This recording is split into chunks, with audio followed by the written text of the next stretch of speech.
Near the end of their duel on the Death Star, Obi-Wan told Darth Vader that if the Sith Lord struck him down, then Obi-Wan would become more powerful than he could imagine.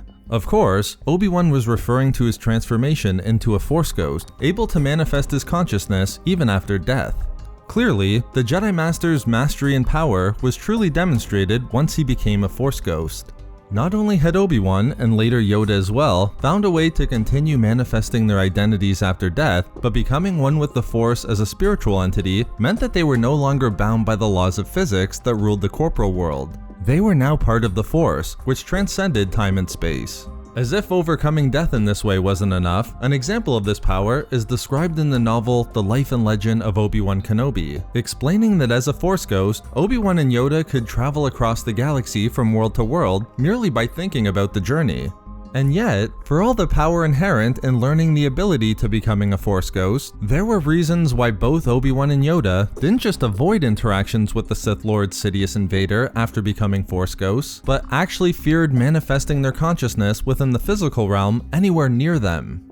I will note at the start here that we have seen Obi-Wan communicate with Vader at some points in the lore following his death on the Death Star. For example, as we've discussed in a previous video, within the 2013 Star Wars comic arc entitled 5 Days of Sith, we see the Force ghost of Obi-Wan actually verbally taunting Vader. Even more, the Life and Legend of Obi-Wan Kenobi novel reveals that Obi-Wan again intervened in the duel between Luke and Vader on Mimban after the events of Episode 4, bolstering Luke's abilities to help him emerge victorious. However, this latter novel also reveals why outside of these small examples, which don't include Obi-Wan physically manifesting an illusion of his former self, Obi-Wan and Yoda did avoid and fear confrontations with the Sith Lords once they became Force ghosts, providing another reason why they wouldn't interfere in any of Luke's confrontations with Sidious and Vader within the films. Generally, Obi-Wan recognized early after his confrontation with Vader in Episode 4 that he was going to be a guiding spirit rather than a meddling one, which itself explains why he wouldn't seek out or attempt to manipulate the Sith. But the real importance is in the fact that Obi-Wan realized that even as a Force ghost, he had absolutely no influence over Vader and Sidious, which had to apply to their actions, thoughts, or anything relative to the dark side. The Jedi Master knew that defeating the Sith couldn't come directly through the actions of Obi-Wan and Yoda as Force ghosts. This is combined with the fact that Obi-Wan actually found it to be a draining experience to even be around the Sith.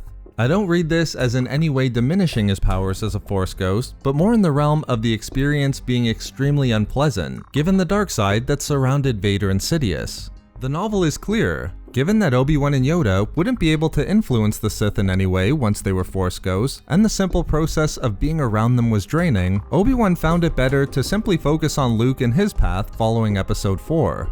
But these reasons only explain why Obi-Wan and Yoda would avoid the Sith after becoming Force ghosts. There was a reason why they actually feared interacting with them in any capacity, regardless of any lack of influence or unpleasantness that the experience would have.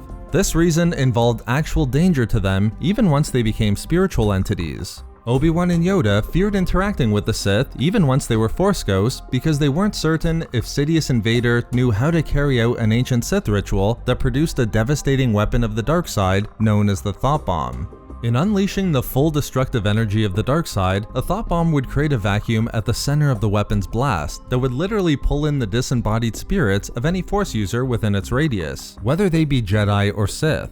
Here, these spirits would remain trapped in an inescapable state of suspended animation. It's the same weapon that Darth Bane would utilize to destroy the Brotherhood of Darkness 1,000 years earlier, where numerous Sith and Jedi became trapped within a Thought Bomb on the planet of Ruusan for over a millennium. As explained in the Life and Legend of Obi-Wan Kenobi, Yoda had told Obi-Wan about this ancient Sith weapon that had been used centuries earlier on Ruusan.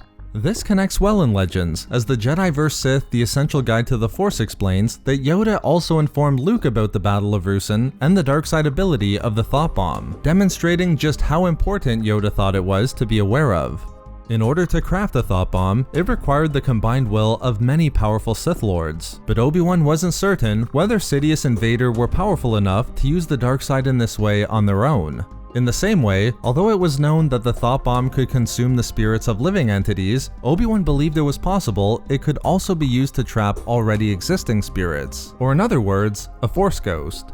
Obi-Wan just wasn't sure of these possibilities, but in the end, the risk was too great, and he nevertheless feared the detonation of a thought bomb by the Sith while he was within its blast radius. The Jedi knew that if he or Yoda chose to interact with Sidious or Vader, or allowed themselves to be lured into a trap where they manifested their consciousness, they could forever be trapped within the thought bomb's resulting vortex. If this happened, they knew they would be unable to help guide Luke through his difficult journey. Therefore, the danger and risk of the thought bomb was too great, and because it was utilized by the Sith who lived centuries earlier in the era of Bane, Yoda, and particularly Obi-Wan, feared that if they attempted to confront the Sith, or even influence them, they might be trapped by the ancient Sith weapon, leaving Luke to confront Sidious and Vader alone. So there we have it, why Obi-Wan and Yoda feared interacting with Sidious and Vader even after becoming Force Ghosts. Thank you very much to all of the Patreon members of Star Wars Reading Club, as your support is so greatly appreciated. You can find all of our social media links and a link to our Star Wars gaming channel in the description below, for updates and even more Star Wars content. We love making these videos, so why not subscribe for more fun Star Wars theories and discussions. Also, if you enjoyed the video, think about giving a like or leaving a comment. If not for me... For the Valley of the Jedi.